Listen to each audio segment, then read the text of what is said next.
Marvel. I Get Kryptonian template at the beginning and Create Hydra Organization.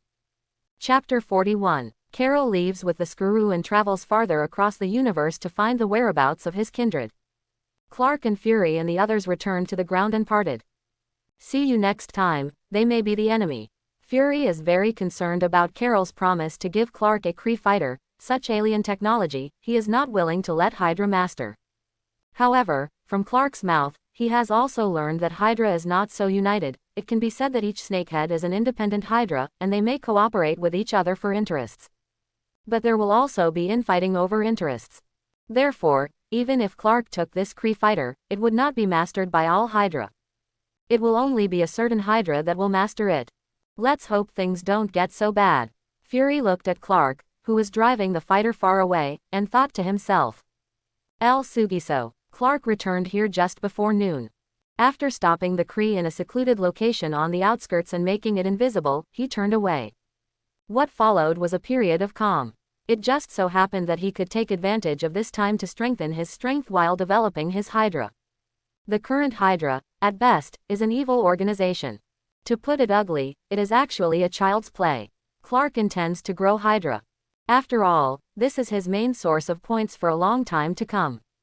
Even if the official plot of the Marvel Universe is completely unfolded in the future, this organization will already bring Clark a steady stream of point income, which can be said to be beneficial and harmless. However, in the future, some children will not be recruited as they are now. At first, it was mainly Clark's own identity problem, plus the problem of premise strength, so he retreated to the second. But it will certainly not be done in the future.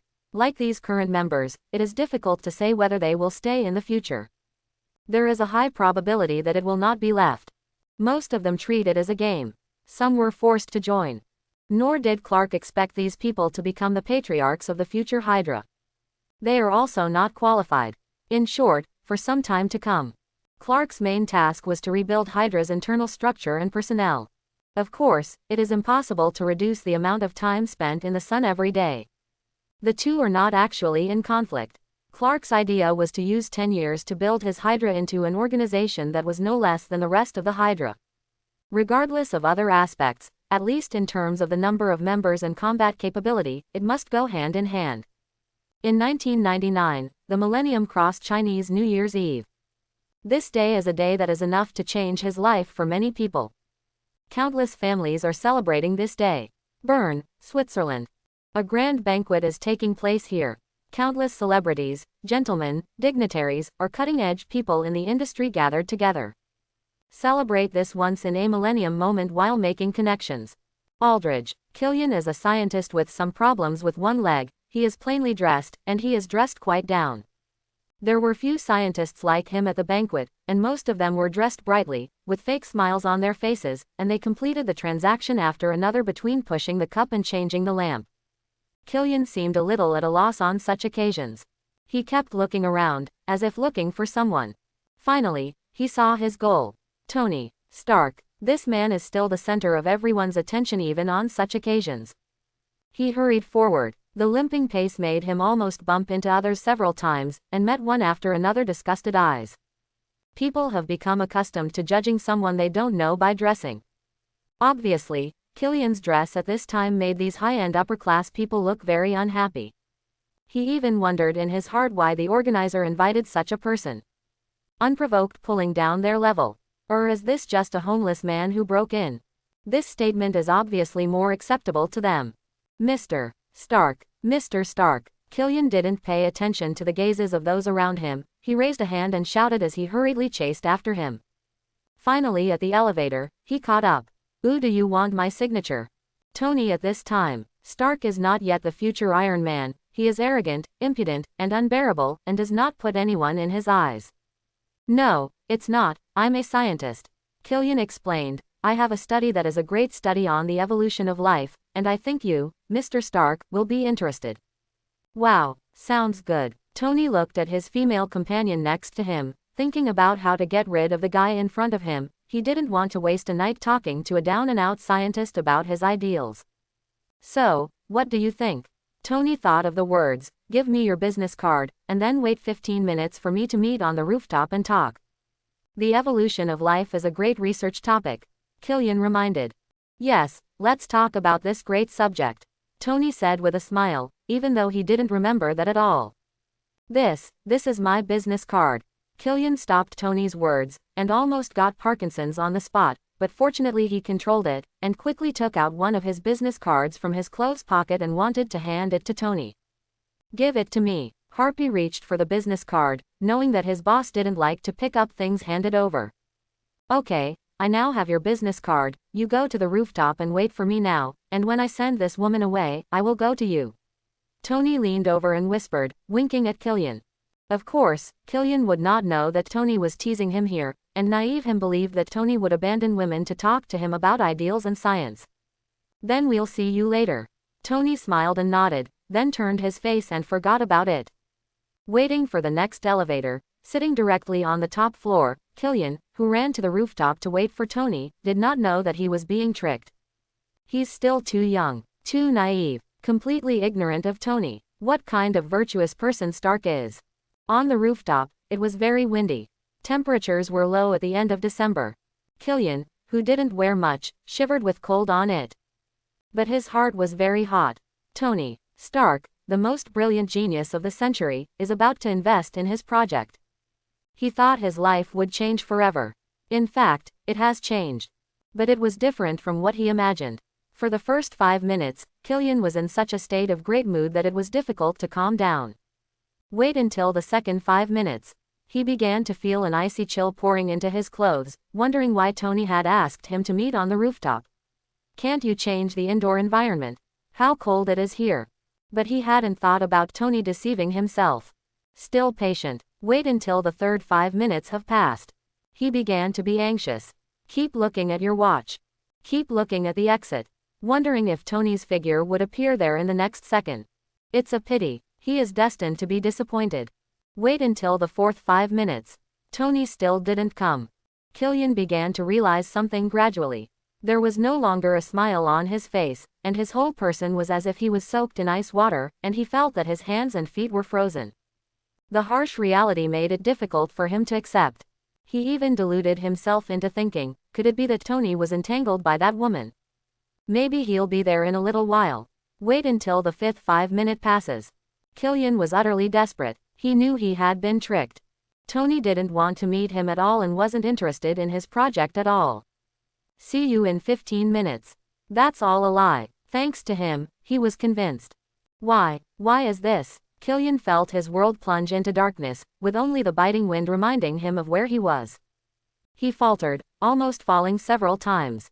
He was not in good health, and he couldn't stand the cold wind that blew so much. Treadmill. Just when Killian was completely desperate, in pain and wanted to wail loudly and vent. A sound of footsteps suddenly came from the exit. Squeak. The iron door was opened. Killian looked over with a beaming look. But the next moment, he was disappointed again. The one who came wasn't Tony Stark, but 3 strange men in black suits. You are Aldridge, Killian, the leading black suit asked. Killian nodded. You guys are sent by Mr. Stark. He still had a little expectation in his heart. Unfortunately, the other party shook his head. If yes, come with us. The other 2 men in suits walked to the sides, blocking Killian's retreat. Who are you? Killian asked with a frown. When you get to the place, you will naturally know. The man in the suit at the head made a look, and the other 2 men in the suit immediately set up Killian, one left and one right. Please, Mr. Killian. Killian, who could not resist, was taken away directly. Niu, Queens. In the warmly furnished dining room, the Kent family is sitting around the table, celebrating the Chinese New Year's Eve. Cheers to the housewarming. John raised his glass in his hand with a smile on his face. The 5 cups gently touched together to make a crisp sound. Half a month ago, the family moved from El Shanji to Niu, mainly because of Mr. John's work schedule. Half a month is enough time for them to move to a new home and sort everything out. New house, new environment, higher wages. Everything is moving in a good direction. The only one who is not very happy is probably Abigail. Abigail, who is 16 years old this year, is already in the 10th grade, and she has good friends and a familiar circle of contacts at her old school. Now it's time for the new covenant. Everything was foreign to her and she had to adapt again. So the little girl is not very happy. Abigail, today is across Chinese New Year's Eve, Don't keep unhappiness on your face, otherwise you won't have good luck for the next year. Lisa smiled and handed over a gift box. Look, this is a gift that my mother bought you. Thank you. Abigail reached out and took it, but did not immediately take it apart, looking unhappy. Clark, who was sitting next to her, glanced at her and followed Lisa, as only Abigail alone with a gift. Of course not. Lisa took out the gift that had been prepared a long time ago. Of course you have it too, my dear. Thank you, Lisa. Little Daisy, it's yours. Lisa took out a large gift box and smiled and handed it to the little girl sitting next to Clark. The little girl's name is Daisy. He is 6 years old. It was adopted by John and Lisa 3 years ago. Thank you, Lisa. Little Daisy happily accepted the gift. She was still small, and she didn't look as big as the gift box she was holding. Don't you take it apart and take a look, Mr. John said. Abigail reluctantly reached out and began to open the gift. And little Daisy had already jumped down from her seat excitedly, sat directly on the carpet and began to unpack gifts. Looking at his sister and sister, Clark smiled and opened his gift. It was a phone, the latest model of the year. Like it? Lisa looked at him lovingly. Loved it. Thank you. Clark accepted the gift with a smile. At this time, little Daisy, who was sitting on the carpet, exclaimed. She stood up with a large doll in her arms, trotted to Lisa's side, hugged her and kissed her. It seems that our little angel liked this gift, Mr. John said with a smile. Abigail, what's yours? Clark looked at her. She held a key in her hand and blinked in surprise. This is car keys. Mr. John smiled and nodded. It's parked outside. Do you want to see it? Wow, that's great.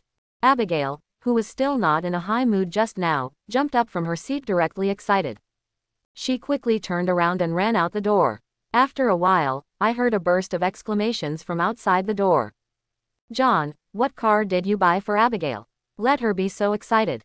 Clark asked curiously. Isn't it the one she's always wanted? Lisa smiled and said, reaching out to hold her husband's hand, and the two looked at each other and smiled. After a while, Abigail ran in excitedly. Can I drive it for a ride? She asked expectantly. Of course, it's already yours. Mr. John nodded, but you'll have to let Clark accompany you. Clark, hurry up, let's go. Abigail was so excited that she pulled Clark out the door. I'm going too. Little Daisy ran over with the doll in her arms and took Clark's other hand. Brother, take me. Clark bent down to pick her up and nodded with a smile. Okay, let's go together. He turned back to John and Lisa. Do you want to come together? No, you can't sit down. The two shook their heads. Let's go quickly, Abigail urged. She can't wait to run laps. Outside the door, Clark saw the car John had bought for Abigail. It's a blue coupe. Porsche. John is bleeding this time. Clark opened the passenger door and sat up with little Daisy. Fasten your seatbelts, we're going. In the driver's seat, Abigail felt like she had been stimulated. But Clark could understand her. Compared to other girls, who like beautiful clothes, bags and so on, Abigail's hobby is a bit special. She likes cars, especially sports cars, and has always wanted one. Today finally got her wish, no wonder she is so excited. Slow down for newbies, Clark reminded. Got it, how are you more verbose than your mother? Abigail gave him a blank look. Hee hee, little Daisy covered her mouth and smiled. Clark reached out and scratched her nose angrily. Go, boom, the engine roared, and the blue figure quickly disappeared at the end of the street. In 2000, it arrived as scheduled. That year, the Kent family moved to Niuyo to start a new life. Dr. Killian, who was taken away by a mysterious man across the Chinese New Year's Eve, also found his own home and began to enthusiastically devote himself to research. Tony, who spent the night in Bern, just like in the past, left only some traces of his existence and drifted away. And a few days later, the woman who had a one-night relationship with him was also taken away by a group of mysterious people. Never been seen again. The gears of time continue to turn. Roll forward. It never stopped. Children, located on the top floor of a 32-story building in Manhattan, inside the office. Boss, the post-editing has been completed. The finished film can be watched. Do you want to watch it? In the office, a tall, blonde secretary was reporting to Clark, who was sitting behind his desk. Well, let's take a look. Clark, who is 19 years old this year, is tall and strong, with a height of 1.92 m, with a sunny and handsome face. coupled with the title bonus of a young billionaire, making him a popular figure who often appears in many newspapers and magazines. It is also the ideal mate choice for many young girls in the United States. Lounge area. Secretary Kayla will play it in a film, projected on the screen. At this time, a small figure ran over quickly and pounced on Clark's body. Brother, play with me. Now, 5 years later, little Daisy is also 11 years old. However, the little girl has been a little dependent on Clark's brother since she was a child, and when she was in front of Clark, she was always like when she was very young. Okay, shall we watch a movie? It's my brother's new movie. Clark smiled and took her in his arms and sat down on the couch. Is my brother's new movie coming out? Little Daisy blinked, then clapped her hands happily and cheered, good, good. Daisy wants to see her brother's new movie. Clark smiled and gestured to Kayla over there. The latter understood and withdrew from the office. On the huge screen, the movie officially began to play. Little Daisy lay in Clark's arms, her little face full of curiosity, watching. With the appearance of comics that kept turning pages on the screen, a huge company logo appeared in the picture. Kent Pictures. Clark started the company 3 years ago. It was just a rented office. Started with manga, set the All Rice Sales Championship for 2 consecutive years. Subsequently, he entered the film industry. In just 1 year, 3 films were made, all of which were released and all of them sold well at the box office. At present, this building belongs to Clark's Kent Pictures. The entire building has 32 floors and 1863 employees. In the past 3 years, Clark has created many so-called miracles that are talked about inside and outside the industry. He started his business at the age of 16. Once you start, you will become famous. Now 19 years old, he is already a well-known young billionaire in the whole meter. Assets of more than $9 billion. Not just in the comics and film industry, Clark is also a much talked about talented investor. The companies he invested, without exception, were all listed and crazy to make money. The annual dividends of these shares alone are more than $1 billion. People marveled at Clark's genius, as well as luck. But I didn't know that Clark could have these achievements, all of which were traceable. The companies he invests in, whether direct or indirect, are essentially controlled by Hydra that he secretly created, and some of the companies are also related to it. He knew that these companies would make money after all, so he would invest in the face of it. Over the years, the Hydra founded by Clark has grown rapidly. Not only in the United States, but also in more than a dozen countries around the world, there will be at least one base or a certain company on the surface. The entire organization has more than 60,000 members. Almost 5,000 combatants. There are 17 secret bases in the United States. There are more than 36 companies that can be controlled by the public. The fields involved include satellite communications, energy, automotive industry, military industry and so on. On the bright side, Clark's assets exceed $9 billion. And secretly, those unknown assets add up to more than $200 billion US. Even Tony, who is famous all over the world, Stark, the personal assets he has, are only less than 100 billion more than him. The word fame is used to describe Clark today, which is appropriate. However, in Clark's eyes, this is only a starting point on his great blueprint. Right now, his latest movie is a key part of it. The reason why he let his apparent identity get involved in the comics and film and television industry was not chosen randomly, but after some deliberation, he decided. In order to build his own superhero team on the bright side. However, this superhero team is indeed a superhero team that needs to be put in quotation marks. Clark has been preparing for this purpose for 3 years. In the past 3 years, he has been looking for talents with natural abilities around the world. Clark knew that there were no mutants in the Marvel world right now. But it doesn't matter, we have Inhumans. To some extent, there is not much difference between Inhumans and mutants. Clark spent a lot of time searching for the awakened Inhumans and others with special talents.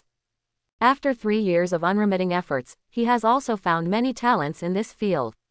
Some of these people have good abilities. But the vast majority of what they have are quite chicken, unable to play a role in battle, dispensable abilities. These people, gathered together by Clark, were placed in a secret base of Hydra. This secret base does not belong to Hydra on the surface, there is no Hydra symbol inside, and the personnel responsible for managing the base are not official members of Hydra. It was specially arranged by Clark to build this superhero team.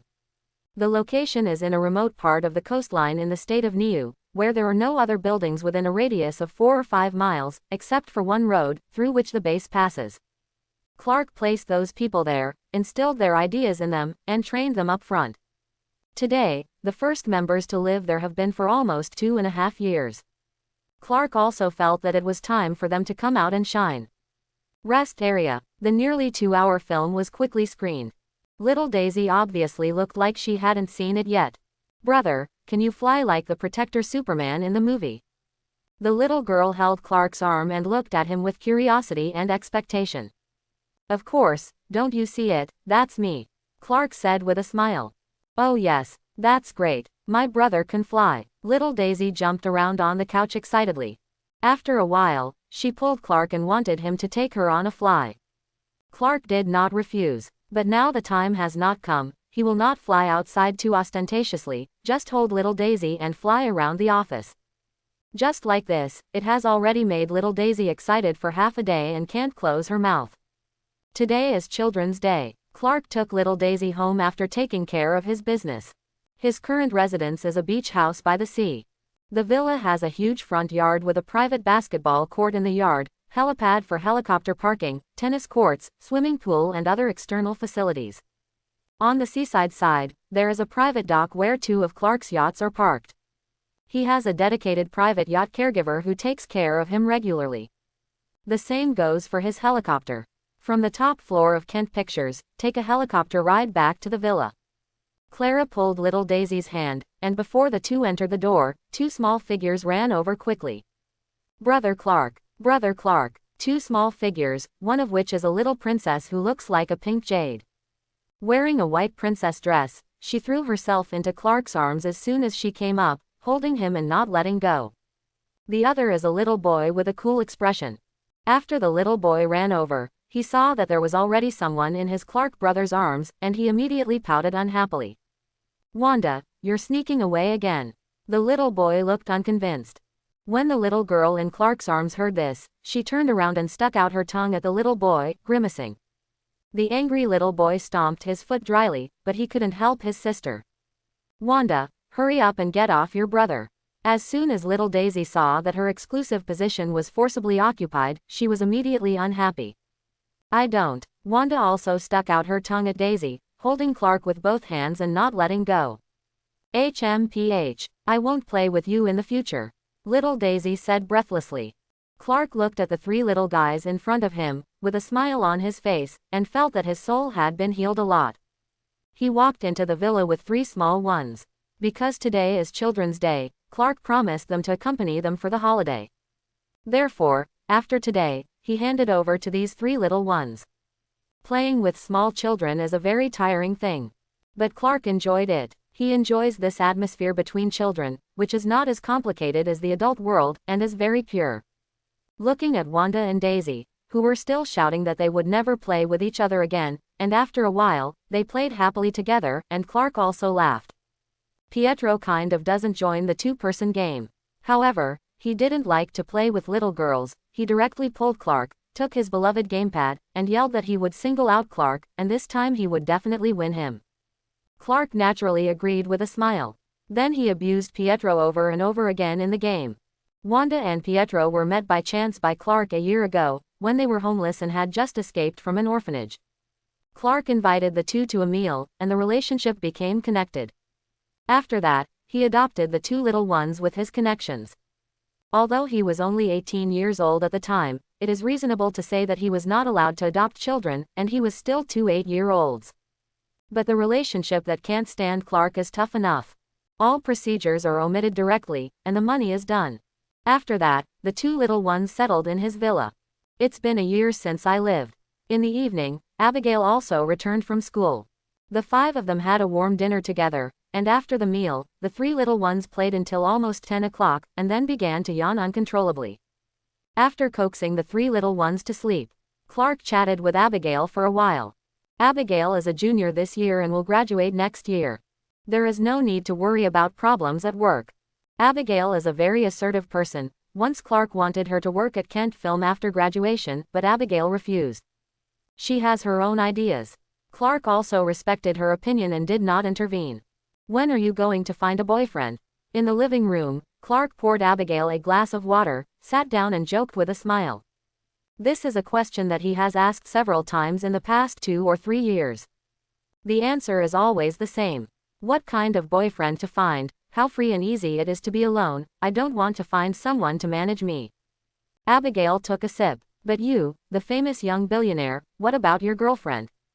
Clark leaned back on the couch, smiled and said, how do you know I don't? Maybe it's too much to announce. Cut, scumbags. Abigail gave him a disdainful look. Over the years, Clark really hasn't had a girlfriend in the true sense. But the women around him have never been less. After all, he wants to be good-looking, talented, and so rich. How could there be a lack of women? But the kind of person who can communicate emotionally and really like it is really nothing. Pay attention, don't get sick in the future. Abigail spoke astonishingly. Clark gave her a blank look. Just his physique. Sick. What do you think? I'm not going back tonight, I'm staying with you. Abigail stood up. I'll go take a shower first. Well, it's still the same room, don't go wrong. Clark spoke. Over the years, both of them have also moved out of their homes. This is very common in the United States, and when they become adults, they will move away from their parents' homes. Abigail moved out during her first year of college, and although her university was in NIU, she moved out in order to develop a good habit of independence. Stayed in an apartment in a nice environment. After all, their family is not short of money. Then, Clark also moved out that year, although he was still in high school that year. However, because I had already started my own business, I moved out. Occasionally, Abigail would come to Clark's villa and stay for a day or two. Clark also left her a room so she could come over at any time. On weekends, the two will also go back to their parents' house for a small gathering. Daisy still lives there, but basically 4 days a week or so, she comes to Clark's side. The main thing is that there are playmates here that you can play with. In addition, in the past 2 years, John and Lisa have been a little self-indulgent and often run out to travel. Fortunately, Clark and Abigail are already independent, and little Daisy can also be handed over to Clark to carry, and they have no burden. By the way, I heard that your new movie is going to be released. In the living room, Abigail came downstairs, wiping her undried hair and holding a cell phone on the screen, which showed the trailer for Clark's new movie, Guardian Superman, Man of Steel. Yes, it will be released on the 15th of this month. You starred yourself this time. Abigail laughed and said, I thought you would be like in the previous 3 movies, just a few shots. After all, this is my first comic, and I put a lot of effort into it. Clark said with a smile. In fact, what a first comic, poured into it. That's all fake. The comics were processed by his professional artists, and even in terms of content, he only provided some references. So what poured into the heart, there is nothing at all. But others don't know. They all thought that it was Clark's own hand-drawn work, so that during the filming of the film had already received a lot of attention from the outside world, and all comic fans were looking forward to the release of the movie. Although there are some different voices from the outside world. For example, it is claimed that Clark's protector Superman copied the Superman setting in DC Comics. In fact, however, Clark had long considered the issue of copyright. I bought DC's copyright on Superman early. Of course, there are also small uses of some unknown means in the middle, but this is not important. I remember that you especially liked watching Superman's cartoons when you were a child, and now you play Superman who protects the country, isn't it particularly cool? Abigail clearly remembers how much Clark loved watching Superman's cartoons as a child, and hardly watched other cartoons. You'll know this question in a while. Clark said mysteriously. What do you mean? Abigail asked curiously. Clark smiled mysteriously and did not answer. Cut. Don't say forget it. Abigail turned her head and walked towards the room.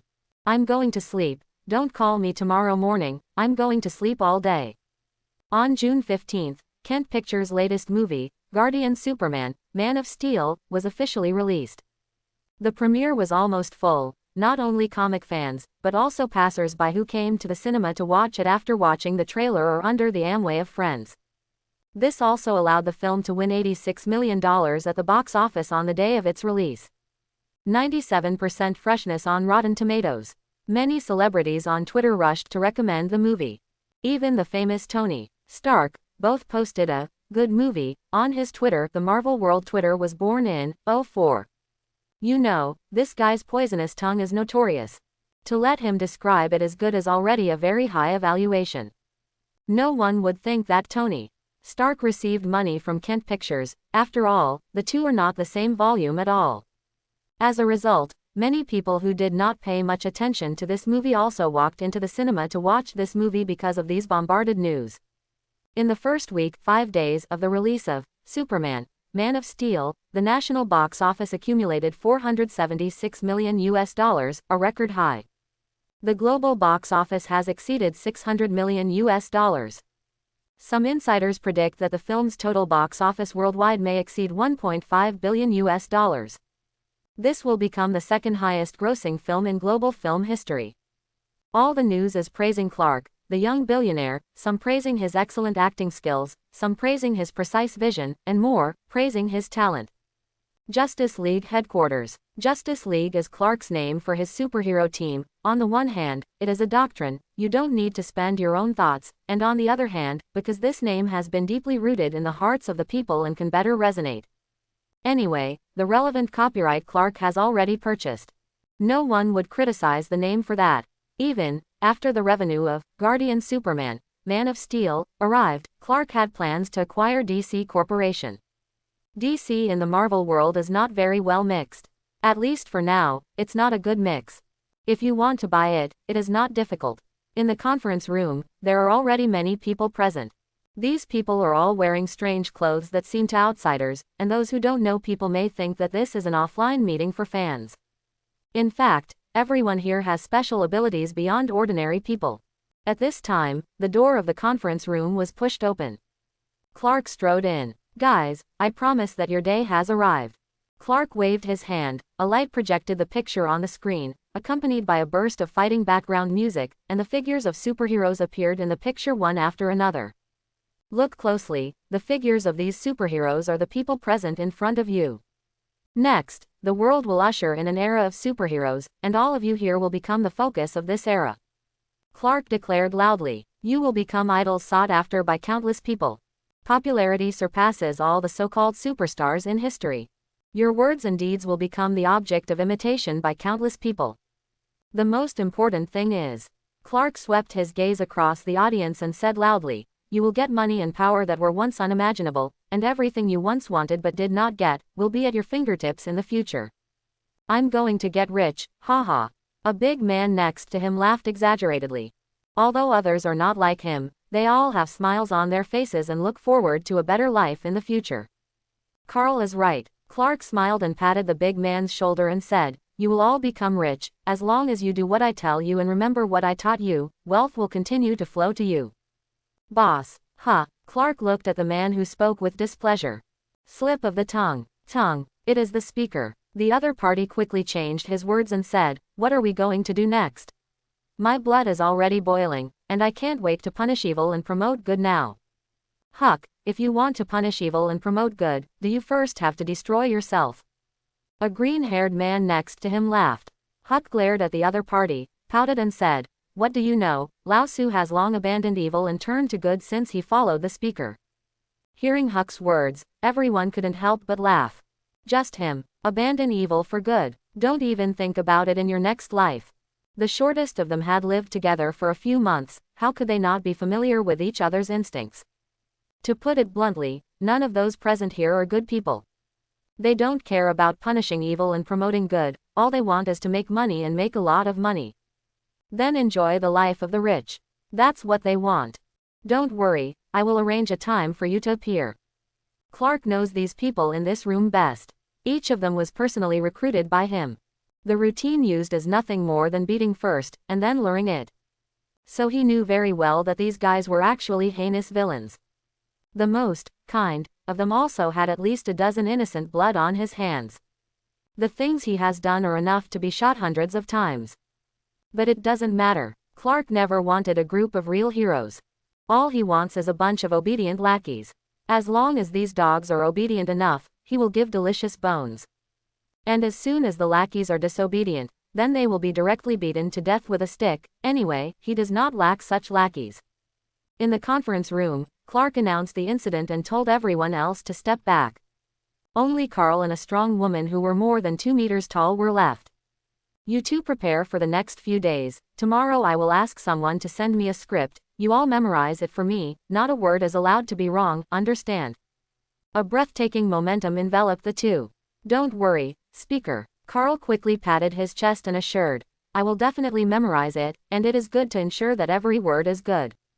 Me too. The strong woman spoke, her voice low and not good. This woman's name is Bella, an inhuman who has awakened her abilities, and her abilities are like her size, with great strength and tank-like defense. Carl, who teamed up with her and became a partner, was named Carl Creel. He has a nickname called Absorber. Carl possesses the ability to come into contact with substances and transform himself into the form of the substances he is exposed to. His ability comes from the transformation of magic, and he is not innate. Before Clark found Carl, this guy was a boxer, and later became a fugitive because he committed things, killed a lot of people.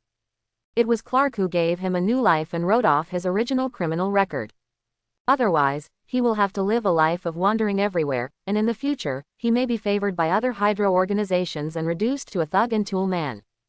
Of course, he is also a tool man now. But being Clark's tool man is better than being a tool man for any other organization. After a few words of instructions to the two, Clark let them out. He came here today mainly to inform these people. By the way, arrange Carl and Bella. The appearance plot he arranged for the two is already being prepared, and in a few days at most, they can reappear in front of the world. For all this today, Clark put a lot of thought into it. His past cartoons have depictions of these people. Of course, in the comics, they are all positive characters, all of them are forced by life, but they still have a bright heart and belong to the kind of characters who are very great and bright.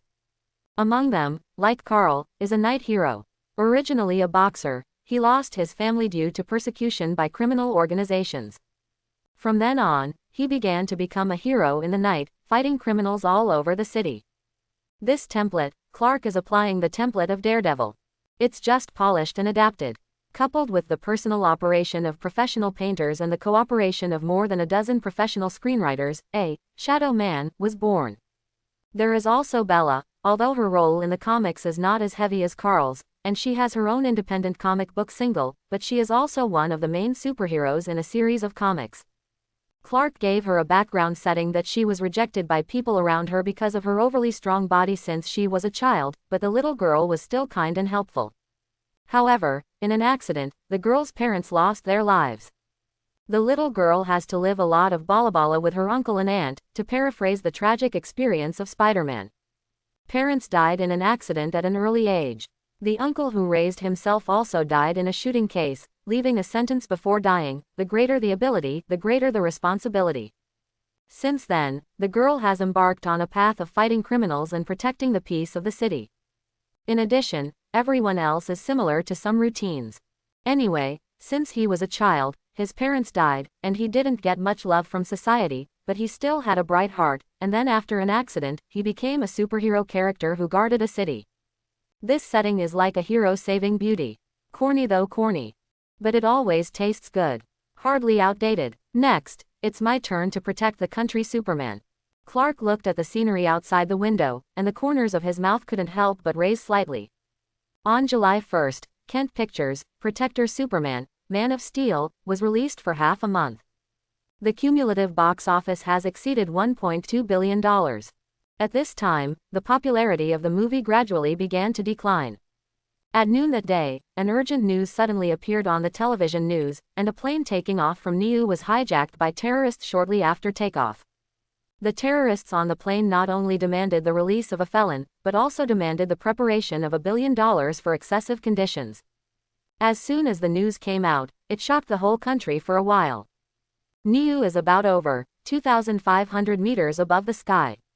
A passenger plane full of 467 people is circling the city. On the plane, 7 terrorists were armed with specially made plastic firearms, 2 terrorists monitored the cockpit, and the remaining 5 controlled the passengers and flight attendants on the plane. The plane was flown by Tom, a veteran pilot with 32 years of flying experience. Today was supposed to be his last flight before retirement, and even his wife and children were ready to celebrate the day for him. But he could never have imagined that the day before he retired, he would encounter such a thing as terrorist hijacking. He has never encountered such an incident in the past 32 years. I've heard of it, but I've never felt it myself. Out of the corner of his eye, he caught a glimpse of the two terrorists with guns behind him, and Tom's face was calm, but his heart was secretly anxious. In the passenger seat, the young co-pilot was not as calm as Tom. He was already sweating profusely with fear, and both hands were shaking. "Black Hawk, do you say those guys will release the boss?" One of the terrorists asked the other. "Do they dare to release it? We have more than 400 hostages, and now we are only 2,500 meters above Niu. If they dare to play any tricks, we will fight to save this life and let this plane crash directly into the city. Yes, if they dare not agree to our conditions, they will crash." Listening to the conversation between the two terrorists, the co-captain was so frightened that they were about to pee. Even Tom couldn't help but tremble slightly when he heard it. These horror points are also too ruthless, right? I actually want to crash the plane in New York Niu. They're going to do 911 again. No, they must not be allowed to do this. Single quote. Tom's family is in Niu. He was born in this city, lives and works in this city. He can't watch these terrorists act recklessly. But how can he stop it? If only there really was a protector in this world. Tom thought of the movie he watched the other day, and suddenly such an idea popped up in his mind. In the cabin, 5 terrorists each managed an area and monitored the passengers on the plane. The leader of this group of terrorists is a man wearing a white suit and a mustache, looking like a gentleman. He had a gun in his hand, and the muzzle swept over the passengers in the cabin, with a kind smile on his face. "Your lives are all your own, not the country's, let alone those politicians, so you should know best what to do. Don't gamble with your own life," he said with a smile on his lips. The passengers present in front of them were as well behaved as sheep. No one dares to make the slightest move, for fear of attracting the attention of terrorists and then being killed by one shot. Among the passengers, a woman with her child, shivering, silently prayed for God's blessing. Her child held a toy of the Protector Superman in his hand, and looked at the terrorist with a gun in front of him with innocent eyes, and did not look afraid at all. "Mom, the Protector of the Motherland came back to save us, right?" The child innocently turned to look at his mother and said. The mother, who was praying for God's blessing, looked at the child and hugged him with tears in her eyes. "Yes, the Protector Superman will come to our rescue." Young children don't know that their mother is just comforting herself. He held his mother in his arms, holding the toy of Superman in his hand, and a ray of sunlight came in from the window and shone on the toy, making it look a little more sacred. Suddenly, the child saw a figure flying quickly outside the window of the plane. He shouted in surprise, "Mom, Mom, look at it. It was the Protector Superman who came to save us." The movement here caught the attention of the terrorists. Hearing the child's words, the terrorist laughed. "Protector Superman, that's just fictional characters, just imagined by you poor guys. That's the behavior of cowards, like us, never look at such things." A young passenger not far away listened and couldn't help but mumble in his mouth. "You don't look, then how do you know about the Protector Superman?" Of course, he did not dare to say it out loud. "Good kid, sit down." When the woman saw the terrorist looking at this side, she was so frightened that she broke out in a cold sweat, and quickly hugged her son to prevent him from moving. "It's true, Mom," the child pointed outside and said, "I really see Superman Protector." "What's going on?" The leader of the terrorist came over and asked his subordinates. "Nothing, just a child, said that he saw the Protector Superman," the terrorist said with a smile, completely unconcerned. When the leader heard this, he also laughed. "They are a herd of lost lambs, and when it's over, send them to Satan." The terrorist sneered and nodded. Yes, they never thought to let these people go back alive. Outside the plane, a black figure flew by quickly. Helicopters from some television stations that tracked the plane also captured the figure. The host on the plane quickly shouted to keep up with the camera lens. "Look, is that Superman of the Protector?" the host exclaimed, and the figure appeared in the picture. The black uniform, the dark silver cape, hunting in the fierce wind, and the S logo on the chest cavity seemed to be shining, all of which showed the identity of the other party. Protector Superman. Is it a real national Protector Superman? In the United States, countless people sitting in front of the TV saw this scene, and they all covered their mouths and exclaimed, and some young teenagers jumped up and shouted excitedly, as if they saw their lifelong idols. In front of the hijacked plane, Clark's figure stood flat with the plane in the void. Inside the cockpit, he was seen by the captain and co-pilot, as well as two terrorists who were watching over them. They were dumbfounded, and lost the ability to react for a while. Clark's eyes glowed red. Two dazzling heat rays burst out, magically penetrating the front windshield of the aircraft without sabotage, hitting the two terrorists in the cockpit. Two muffled snorts sounded. Immediately after that, the two terrorists fell directly to the ground, and there was no movement. However, the accident happened when the two terrorists fell. Bang! A gunshot rang out. The bullet was fired from a firearm held by a terrorist, passed through the armpit of Captain Tom, and hit the console of the plane directly. Sparks burst out, and the console went straight to waste. At the same time, in front of countless televisions. Oh my God, it's heat rays. Superman Protector solved two terrorists. Protector Superman, come on. Superman Protector has arrived, those terrorists are finished. Mom, when I grow up, I want to be a superhero like Superman. Quadruple A. I love you for Superman.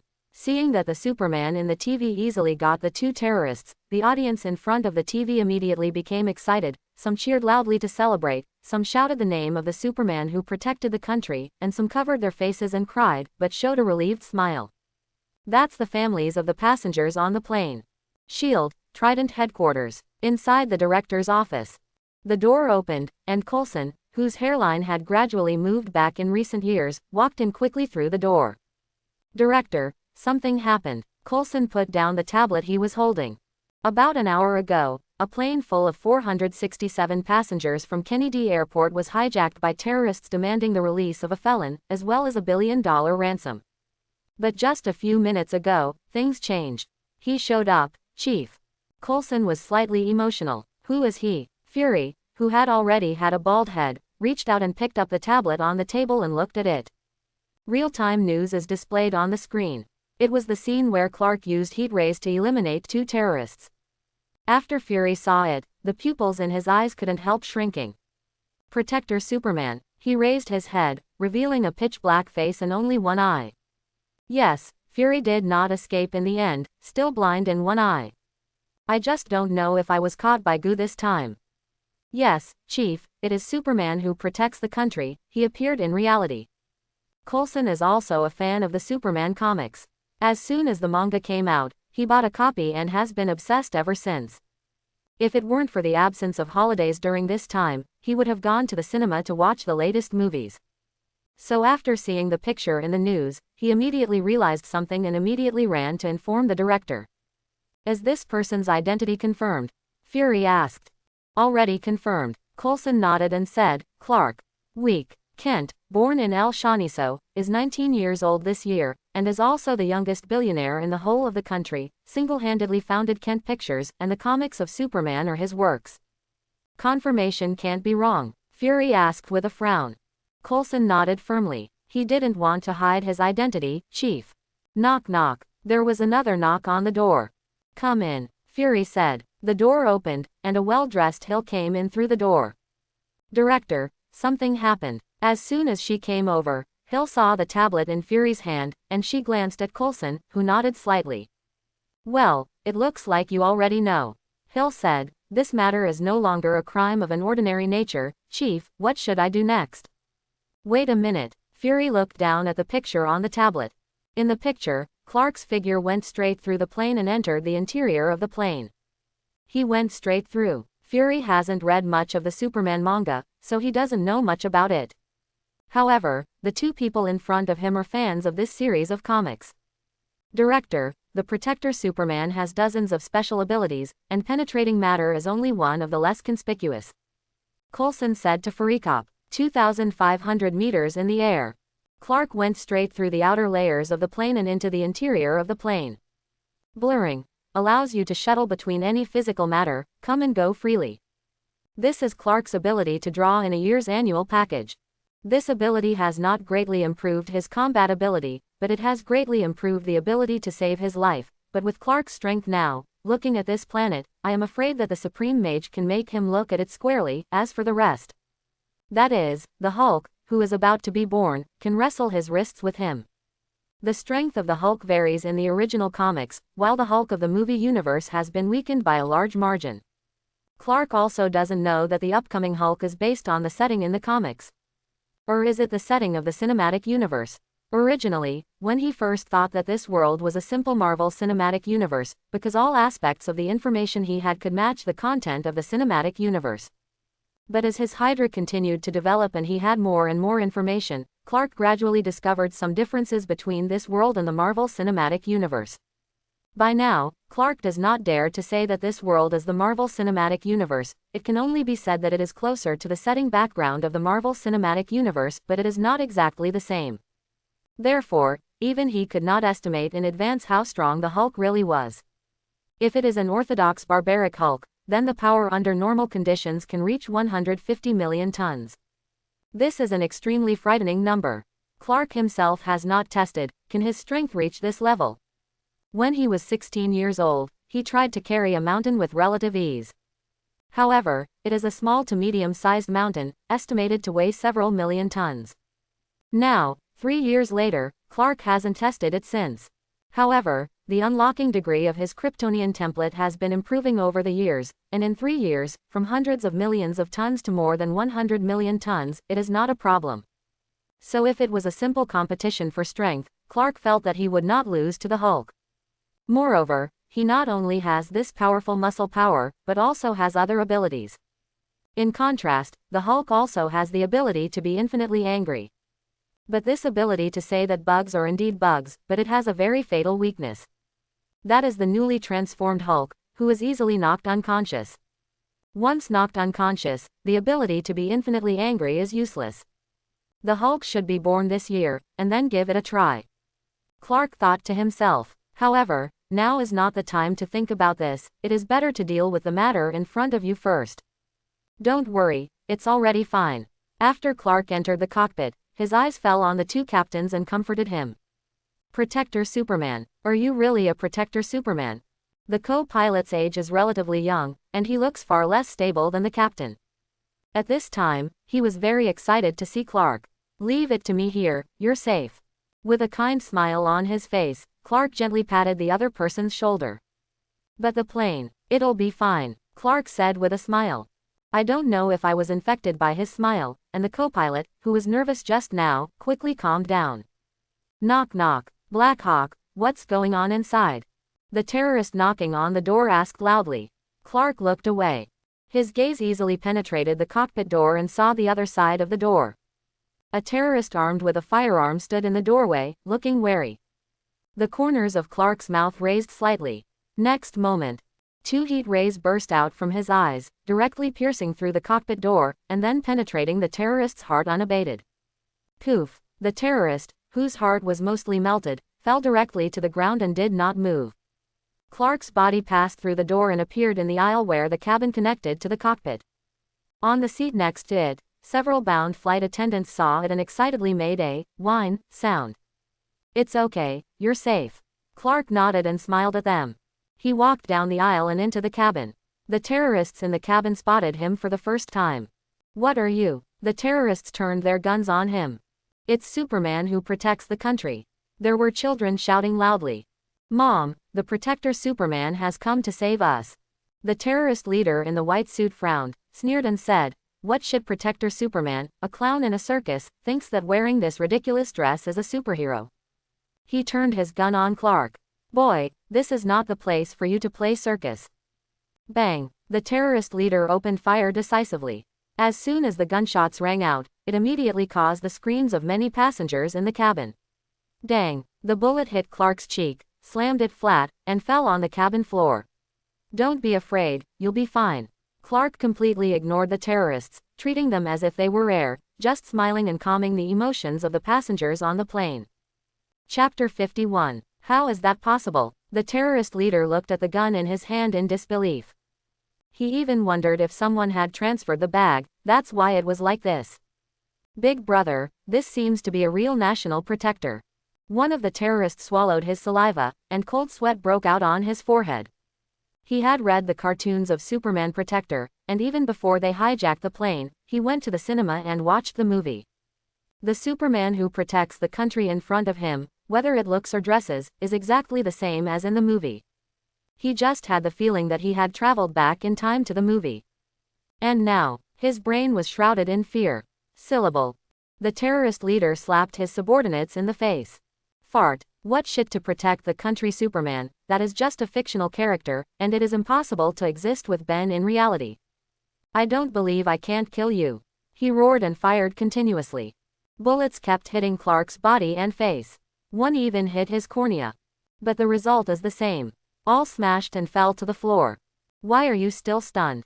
Shoot me all. When the terrorist leader saw this scene, his face turned white with fright, and he also roared angrily and ordered his subordinates to shoot. Click. The terrorist leader, who had changed his magazine, grabbed a little boy next to him and pressed the muzzle of the gun to the boy's temple. Don't come here. I'll kill him again, he roared hysterically. Clark shook his head. The next moment, his figure seemed to shake.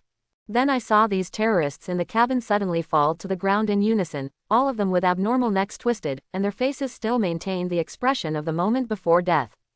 It's okay, it's already safe. Clark put the little boy down and handed it to his mother.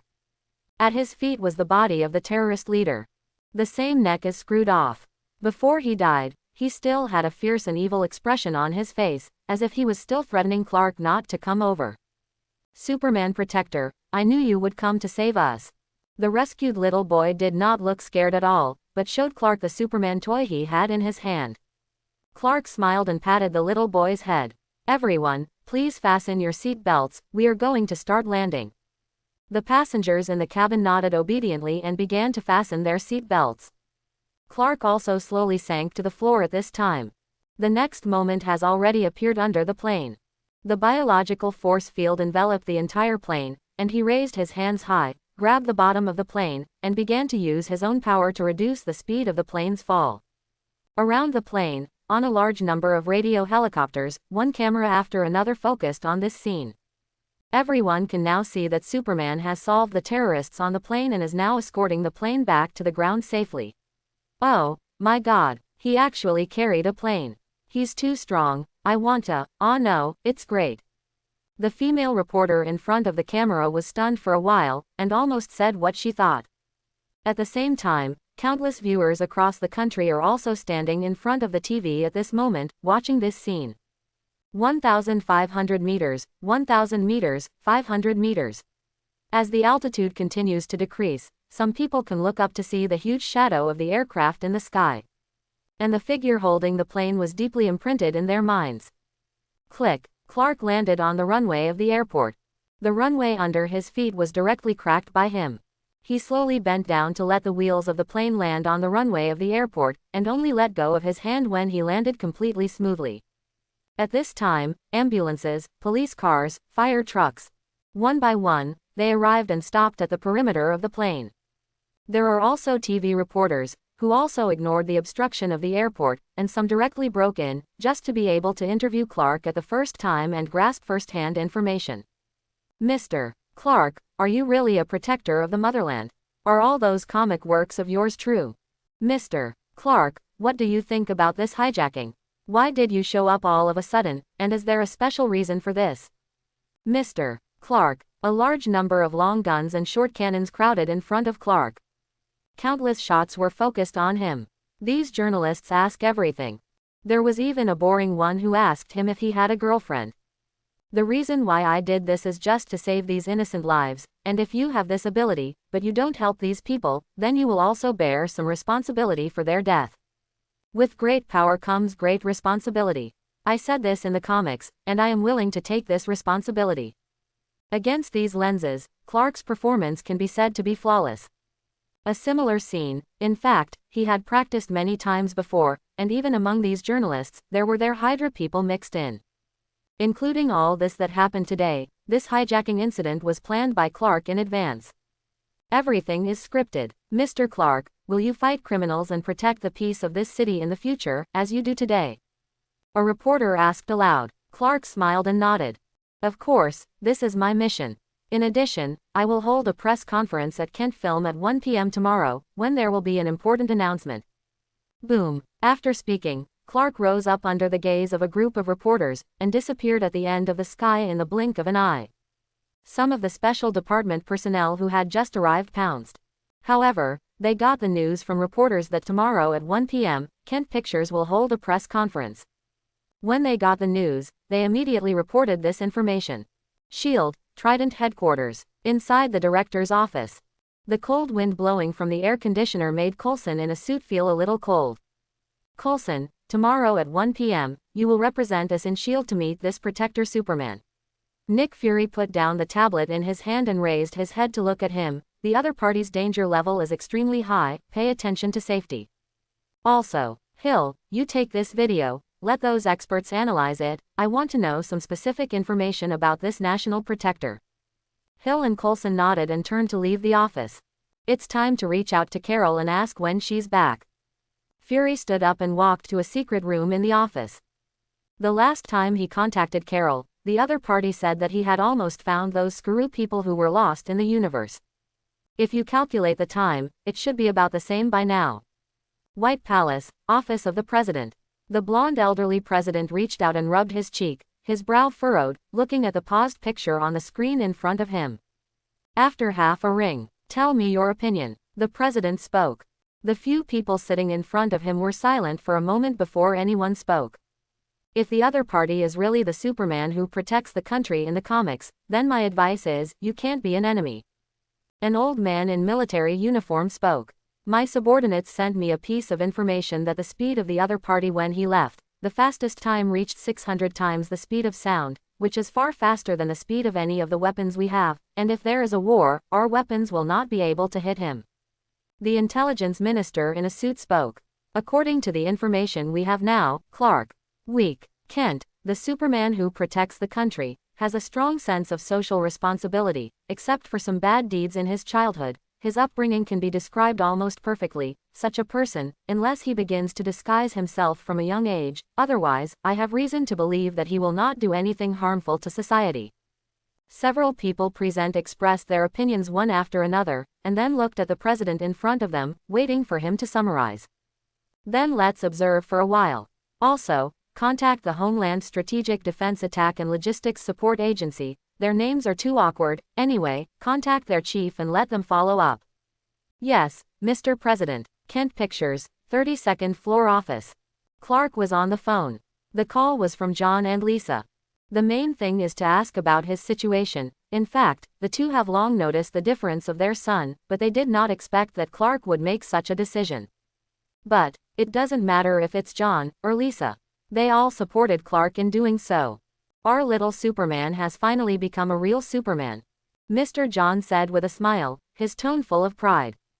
When fighting criminals outside, you must also pay attention to your own safety, you know.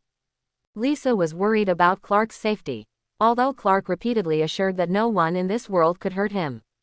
But as a mother, Lisa is still not at ease. A phone call lasted almost half an hour before hanging up. John and Lisa are still traveling outside, and Clark is not worried about their safety. He has sent a special operations team to protect them along the way, and his super hearing is also listening to the world anytime and anywhere, and if there is any danger, he will be the first to notice. Next, it's time to witness the arrival of a new era. Clark looked at the city outside the window, his gaze penetrated the layers of space, and he saw countless people talking about the Superman who protected the country, and what he heard in his ears was also people's praise and support for the Superman who protected the country. Even if there are a few different voices occasionally, it is insignificant. Stark Coast Villas. This Clark, Kent, really became Superman. Looking at the news on the TV, Tony, who had just finished his work and was ready to relax, watched a little dumbfounded. Pepper, who came in with a document, saw him, quickly walked over, and handed him the document in his hand. There's a document you need to sign here, and there's an auction tomorrow, and there's a painting you told you to pay attention to. Do you want to go to it then? Huh, what the? Tony had just lost his mind and hadn't heard what Pepper was saying. Pepper reluctantly repeated what he had just said. Tomorrow. Tony shook his head. No, you go for me. Okay. Pepper nodded, obviously used to his boss's style. By the way, did you read this news? Tony took the document and signed it and asked suddenly. Protector Superman. Pepper's face showed excitement. Of course, I have been paying attention from the beginning. The protector Superman is simply too powerful. He saved the man of a plane. Seeing that Pepper admired this Superman so much and looked adoring, I don't know why, Tony was a little unhappy in his heart. Do your job well and don't watch this kind of gossip during working hours, Tony said as he handed him the papers. Sorry. In fact, it's my off-duty time now, and theoretically I'm working overtime for free now. Is that so? Then I will pay you overtime. Okay, if it's okay, I'll go first. Watching Pepper turn away, Tony pouted unpleasantly. Justice, call me all the information about this guy, remember? It's all. Yes, sir. A virtual screen, projected from the ceiling, appeared in front of Tony. Such technology, let alone civilian, even in some state-level cutting-edge science and technology departments, you can hardly see it. But here in Tony, it seems commonplace. Including the intelligent butler Jarvis he designed, it is the crystallization of world-leading technology. On the screen, information about Clark was quickly listed. Even such a small thing as when he was a child who founded Hydra is included. 16-year-old entrepreneur, the youngest billionaire in history. Tony's face was strange. Shouldn't this be me? Sir, in theory, you are inheriting the family business. Jarvis's voice rang out. Tony's face darkened. Jarvis, did I ask you? Shut up. Yes, sir. Tony continued to look down with a dark face. You also founded Hydra when you were a kid. Hee hee. Tony was happy to watch. Jarvis, do you say this counts as Black history? Hydra, Superman Protector founded Hydra, it's so interesting. Sir, according to the information on my side, you also joined a school gang called Black Python when you were in elementary school. Tony, are you my smart butler? How do you feel that you always like to tear me down? Tony wasn't happy. Okay, you pay attention to this guy's situation, I'm going to work, don't bother me if there is nothing important. Tony ran to the underground lab with a black face. In the evening, Clark returned to the beach house. The three little ones, who had already returned home from school, immediately ran out when they saw him return. Brother, I saw the news, everyone is talking about you. Little Daisy threw herself into Clark's arms first, her little face full of excitement. Students say that Superman is a superhero of justice, he will protect the country and save those who are in danger. Yes, Clark hugged little Daisy, looked at the three of them with a smile and asked, then do you like Superman Protector? Well, little Daisy nodded heavily. Whether Brother Clark is a protector or not, I like Brother Clark. Little Wanda raised her head and looked at Clark with big eyes. Clark smiled and picked her up with one hand, one on the side, and kissed the two little girls on the face. Brother didn't hurt you in vain. And me. Pietro raised his hand and shouted, I also like Superman, super like it. However, if I really want to compare, I still like the Queen of Tides. Pietro's little face looked like a daze. Cut. It's really out of the ordinary. Little Wanda rolled her eyes at Pietro and looked disdainful. Brother Clark, is there really a tidal queen in this world? Pietro looked at Clark expectantly. You'll know tomorrow, Clark said with a smile. I believe there must be. Pietro clenched his fist in his small hand, then looked at Clark expectantly and asked, Brother Clark, can I skip school tomorrow? I want to go to the press conference. That's not going to work. Clark shook his head and did not agree to Pietro's request. Children have to go to school, how can they miss class, so that they will become little fools in the future? Okay, Pietro looked lost. Brother Clark, I want to go too. Little Wanda looked at him and said. Well, Brother will take you with him tomorrow. Clark agreed with a smile. Pietro, it's so uncomfortable. Is it really good to treat you differently in front of me? Pietro was about to cry. Brother, I'm going too. Little Daisy saw that Wanda was going, and quickly said. Okay, let's go. Clark nodded, then looked at Pietro. Let's go with Pietro too. Really? Pietro, who had just looked injured, quickly raised his head with joy. If you don't want to go, forget it. Clark said deliberately. Don't. No, I want to go very much. Seeing the little guy's anxious look, Clark laughed. Teasing this guy Pietro occasionally is also a fun thing. Not surprisingly, no official people came to the door on this day. In fact, Clark already knew the official handling method before, and they planned to wait and see, and after understanding the reality on Clark's side, they would decide whether to win over or suppress. It all depends on how strong Clark can really be. However, Clark knew it in his heart. As long as it waits until tomorrow, the official will definitely understand that the so-called co-optation and suppression are actually not up to them at all. The next day, in the morning, Clark woke up from his bed, greeted the rising sun of the new day, and stretched. I wonder how many people lost sleep last night. He suddenly thought of something and couldn't help laughing. Go out and wake up the 3 little ones. Then go downstairs for breakfast. By the time breakfast was finished, it was already 8 o'clock. Usually at this time, Clark would send the 3 little ones to school. Today was an exception, as he had already called the school and asked for leave. Go meet the Queen of Tides. Pietro jumped in front of him, carrying a small schoolbag containing a comic of the Queen of Tides. The little one seemed pretty sure he would meet his idol title queen today, and Clark didn't know where his confidence came from, but he really guessed right. I just don't know, when Pietro knows what kind of woman the title queen is in the future, will he still worship each other as much as he does now? It wasn't Clark deliberately embarrassing Pietro. He really didn't expect that the little one would be a fan of the Queen of Tides. Suffice it to say that Pietro is too precocious. Well, don't tell Pietro in advance, lest he break his dreams too early. Clark thought to himself. At 10 a.m., Clark came to Kent Film with 3 small ones. After letting his assistant take them first, Clark went to the 4th basement floor of the Kent Film building. The underground of Kent Pictures, there are 3 floors open to the public, all of which are parking lots. Only the 4 underground floors are closed to the public. There are not even many people who know that Kent Pictures has 4 underground floors, and only a few of Clark's assistants have come to the 4 underground floors. And these assistants are all Clark's cronies and are people who can be completely trusted. Or rather, Android, artificial human technology, was opened by Clark in an annual gift pack a few years ago. However, only technical information is available. If you don't have enough capacity, you can't monetize it. Fortunately, even earlier, Clark had opened a scientific team in an annual gift package. This scientific research team includes a total of 26 members, of which 23 are ordinary researchers, and the remaining 3 are cutting-edge researchers, which are among the top in the world. Clark gave the AI technology to the team. It only took them 3 months to turn this information into reality and create the first intelligent artificial human. The so-called artificial people, not clones. There is a fundamental difference between artificial humans and humans.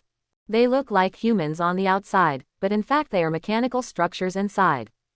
And through special technology, their outer layer has extremely high-tech camouflage ability. Even under the scanning of scientific instruments, it is completely impossible to distinguish between them and humans. It can be said that the camouflage ability is extremely strong. Like such artificial humans, Clark's men built more than 1,000 in total. Some of them permeate all sectors of society. Some of them became combatants and became Hydra's cutting-edge special combat team.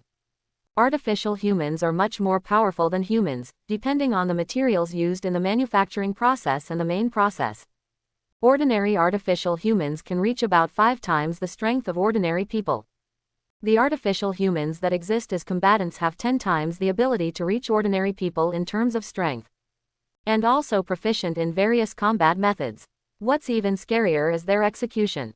All androids are controlled by Skynet, the deepest master brain of Hydra 1 base. Skynet was an artificial intelligence program that Clark wrote 9 years ago, in '96, in that year's annual package. Because it is drawn in an annual package, Clark doesn't need to worry about its loyalty. You can safely leave everything to it, including androids, including a large number of Hydra bases. It's all controlled by Skynet. Clark, on the other hand, controls Skynet. It is also because of Skynet as Clark's best assistant, coupled with the cutting-edge scientific research team and these artificial humans, Clark was able to spread his Hydra all over the country in just 10 years, and even extended his minions to other countries. Actually, it's hard to say. Clark, who has mastered Skynet, can already be said to completely dominate the network. Even Tony Stark, the future Iron Man's intelligent butler Jarvis, is now far less powerful than Skynet. Skynet, as if it were the future of Ultron. As long as there is a network, it is invincible. If Clark wanted to, he could instantly paralyze the world's network, directly setting back the world's technology by decades, back to the era when there was no network and could only rely on radio. But Clark didn't do that. He is indeed a bad guy. But that doesn't mean he's a madman. What's in it for him? On the contrary, it will only make him a global enemy directly. Therefore, he lets Skynet assist himself and develop the power of Hydra. He wants to slowly grow Hydra and turn it into a behemoth. Originally, Clark planned to do it himself to grow Hydra, but after owning Skynet, he found that he didn't seem to have anything to do, because Skynet had already helped him get it all, and he just needed to wait for the receipt. This made Clark feel a little bored. The idea of building a team of superheroes came up. He wants to give himself a more glamorous identity on the bright side. If he becomes a world-renowned superhero, will people think that he, a superhero who is righteous in the eyes of countless people, is actually the leader of a heinous evil organization behind his back? In the beginning, Clark wanted to build a true team of superheroes. But then he felt that it was too tiring. After all, staying with a group of true heroes of justice, he must disguise himself. Clark didn't want to spend most of his day pretending. So, then he thought, find a bunch of selfish villains and package them as superheroes. That way, at least when he's off camera, he doesn't have to continue pretending. And such a group of superheroes played by villains, what good do you expect them to really do? In the name of justice, do the actions of villains. By the way, you can also help Clark collect some more destruction points. It's just killing two birds with one stone. It took Clark 5 years to do this. In the first 2 years, he only instructed Skynet to search for such talents around the world.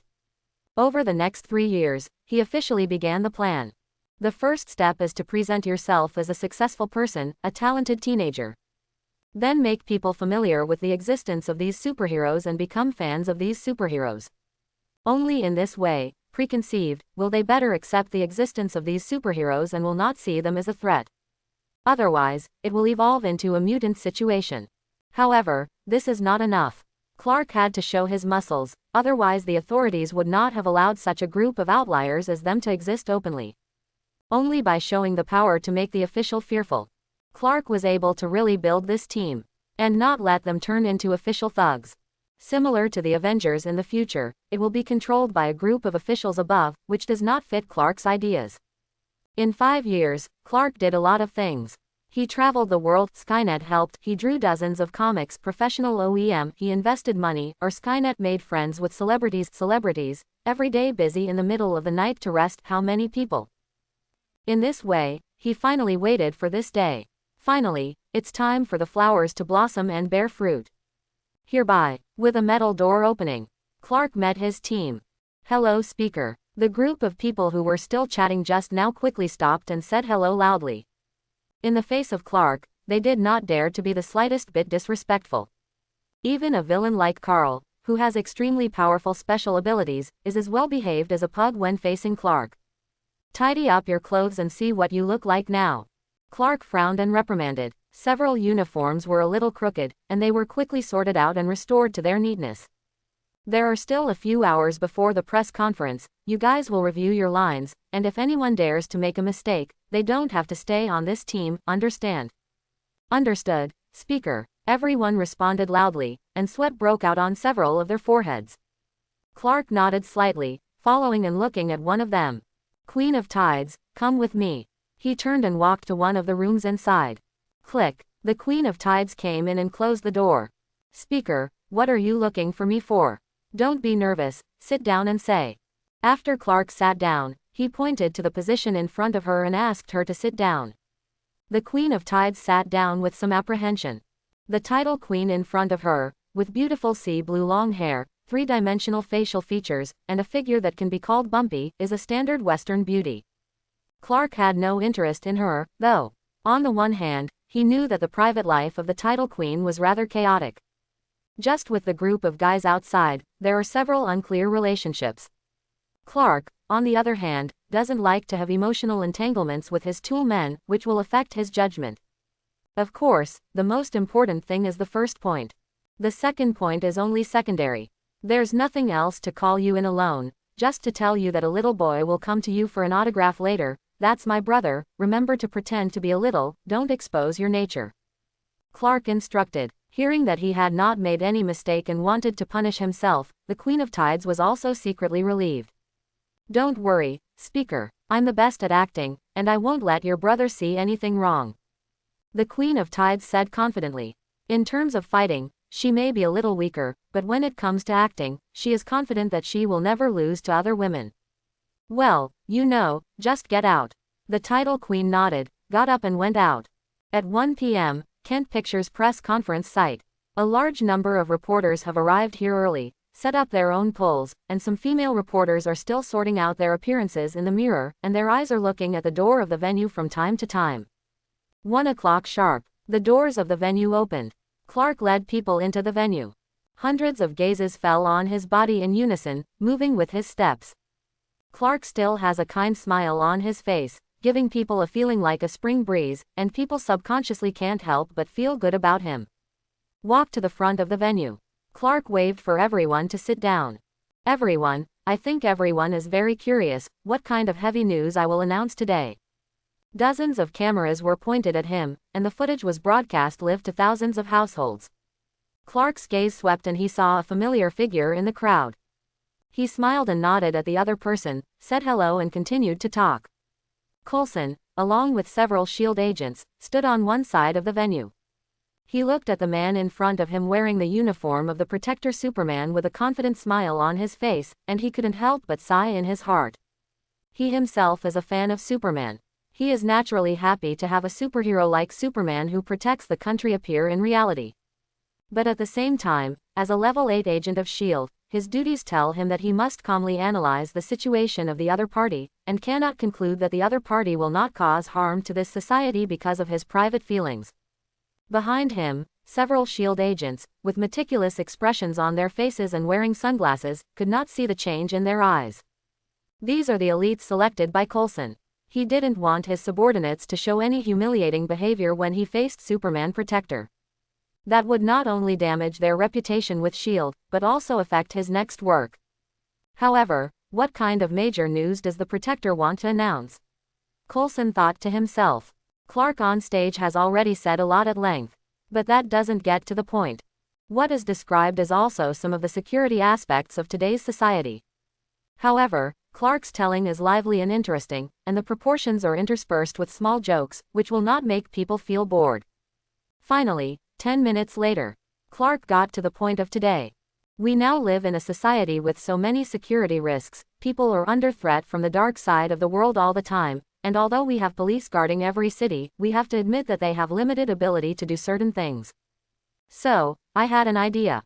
Why not form a team of superheroes and use the magical power of superheroes to keep these cities safe, as in the comics? With great ability comes great responsibility, and I have always believed this saying deeply. To this end, I also found some like-minded people who shared my ideals, and I brought them together to form a new team in the name of justice. Dear journalists, audience friends, allow me to solemnly introduce my teammate, Shadowman. The music sounded, the door behind Clark opened, and Carl, wearing a Shadowman uniform, walked out from behind the door with a serious face.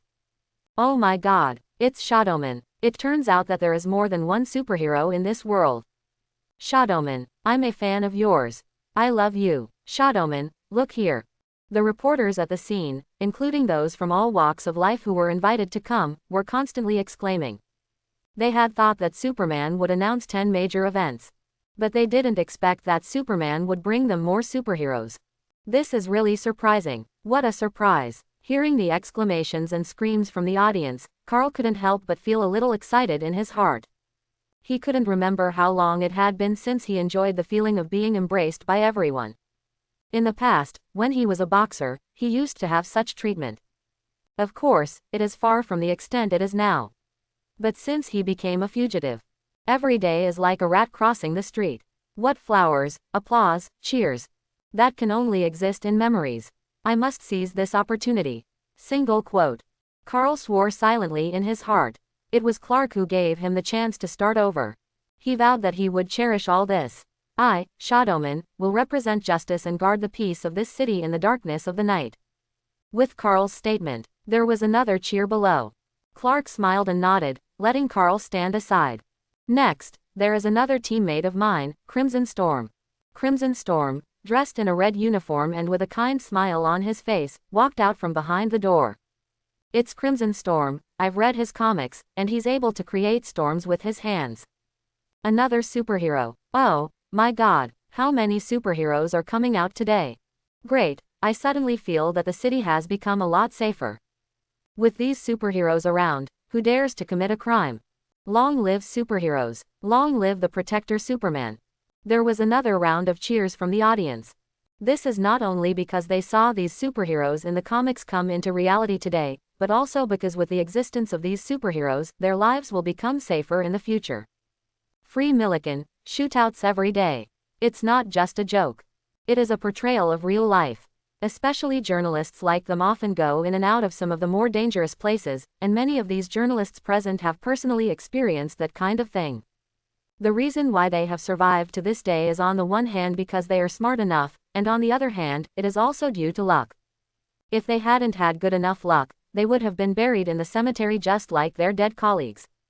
So they get excited and cheer, not for others, but because of themselves. Defend justice. Defend freedom. Defend the people of this country. From today onwards, Crimson Storm will guard all this. The originally tall and handsome Crimson Storm was more popular than the Shadow Man just now when he said this. Listening to the cheers from the audience, Carl glanced at the Red Storm walking over with some discomfort. Cut, isn't it just a little white face? A bunch of superficial guys. Single quote. Next, there is my third teammate, the Queen of Tides. After the cheers stopped, Clark called out a third superhero again. The Queen of Tides, as a superhero with his own independent comic book works, coupled with his excellent image, attracted even greater cheers as soon as he appeared. This made Crimson Storm, who was still a little proud just now, a little unhappy in his heart. A million people ride, and these idiots will like it. Single quote.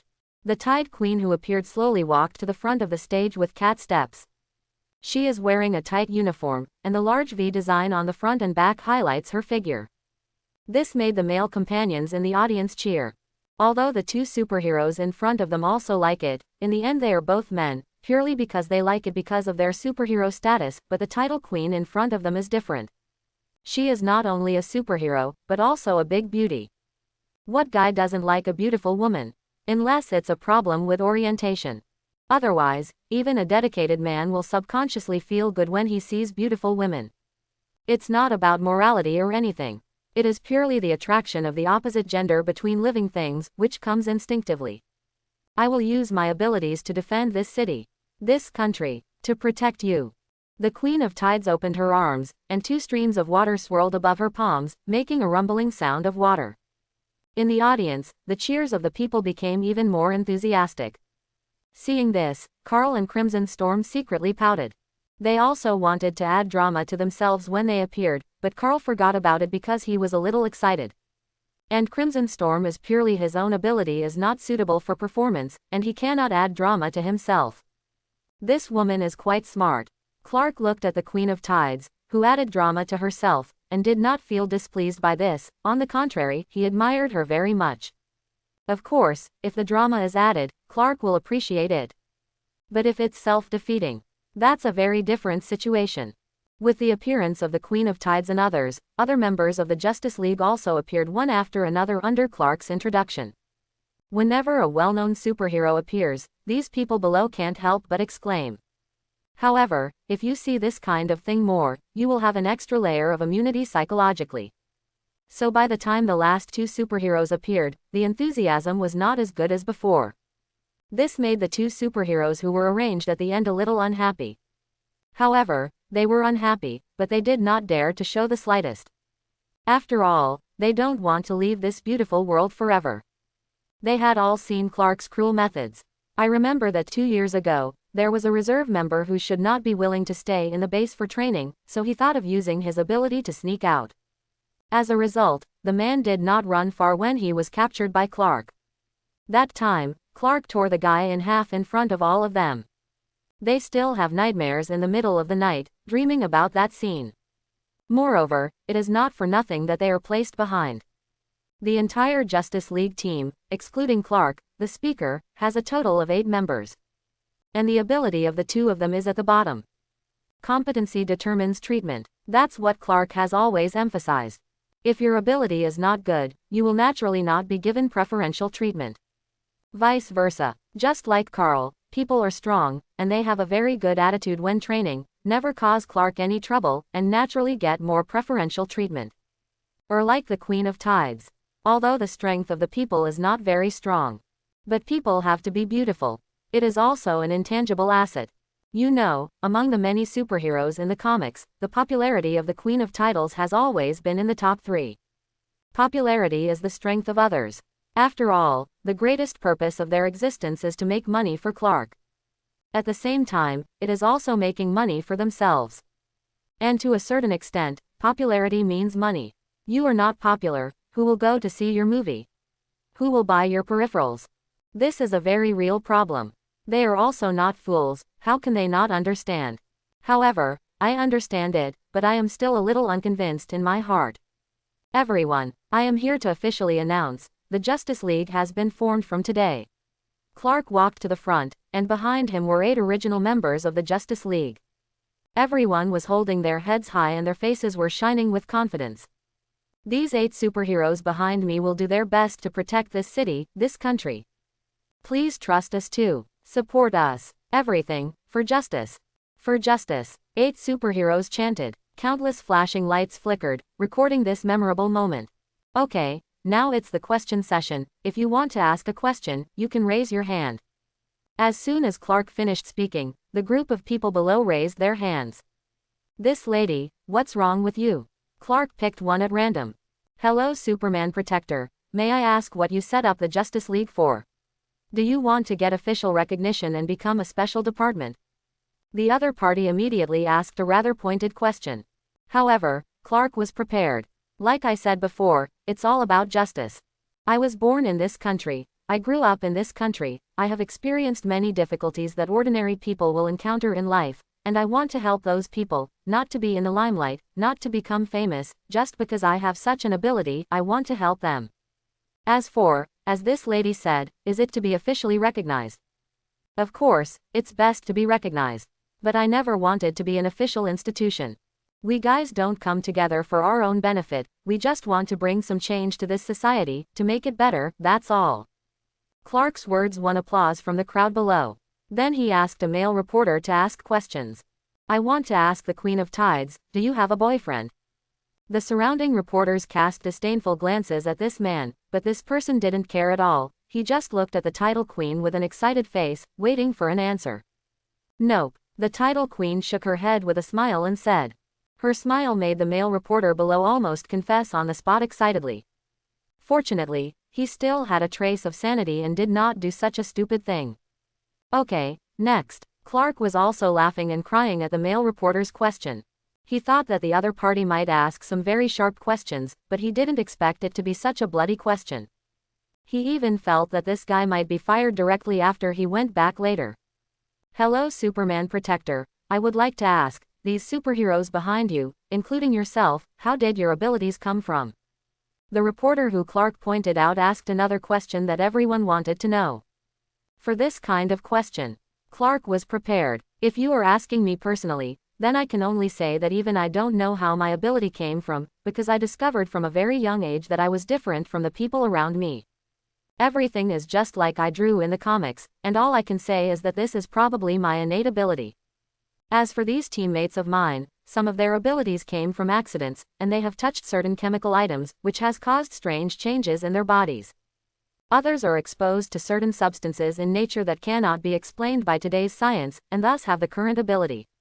What I'm saying here is that there are not only a few people like them in this world, and some may have discovered their differences, but they don't want to be exposed and choose to hide their differences.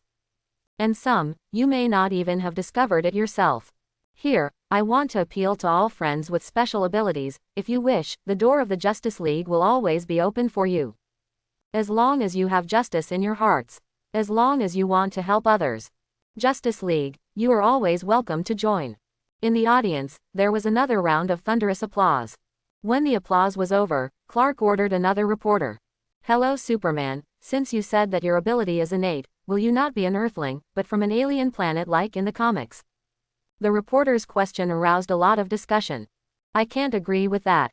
Clark shook his head and said, I have my own biological parents, and although they have passed away, I have always believed in my identity as a pure-blooded Earthling. As for the Krypton mentioned in the comics, that's just a fiction in the comics. Even if it is my own ability, I believe that those who have read the Superman comics know that there is a certain difference with the Superman in the DC comics. So, I believe that I am an Earthling. It's not from some Krypton. The question and answer session lasted an hour. Clark answered a lot of questions, even Carl and them, and some reporters asked questions. Fortunately, they all memorized the manuscript that Clark had prepared for them, otherwise, they would be left to answer for themselves, and they didn't know how many moths would come up. By the end of the question and answer session, today's press conference was almost a successful conclusion. When they left, the reporters had excited expressions on their faces. Some even ran away directly, anxious to go back to catch up with the manuscript. On the third floor of Kent Pictures, after the press conference, there was also a banquet of no small scale. Although the journalists are gone, many other people from the industry have stayed and participated in the banquet. Carl, who had long been instructed by Clark, also behaved generously at the banquet, and did not show his bad habits in private. In the middle, Pietro also ran to the Queen of Tides to ask for an autograph, and took a few photos together. Excited the little one, he even boldly secretly kissed the Queen of Tides. The Queen of Tides was stunned for a moment. After a moment of stunned, she secretly glanced at Clark not far away, and found that the other party did not have any dissatisfaction, which was secretly relieved. She was genuinely afraid that Clark would misunderstand if she had said something to this little friend. Fortunately, things didn't go in a bad direction. For Pietro's bold move, Clark certainly saw it. He also didn't expect Pietro to be so bold today. Fortunately, he was a child. So even if many people saw it, they just thought that this was a child's fooling behavior, and did not make anything because of it. Pietro, I didn't expect you to be such a person. Wanda and Daisy, who had been following Clark not far away, saw Pietro, who came back with a smile on his face, and the two of them looked disdainful. You know what? Pietro blushed and argued. Slightly. Wanda grimaced at him, snorted and turned away, looking too lazy to take care of it. Little color embryo. Daisy grinned and nicknamed Pietro.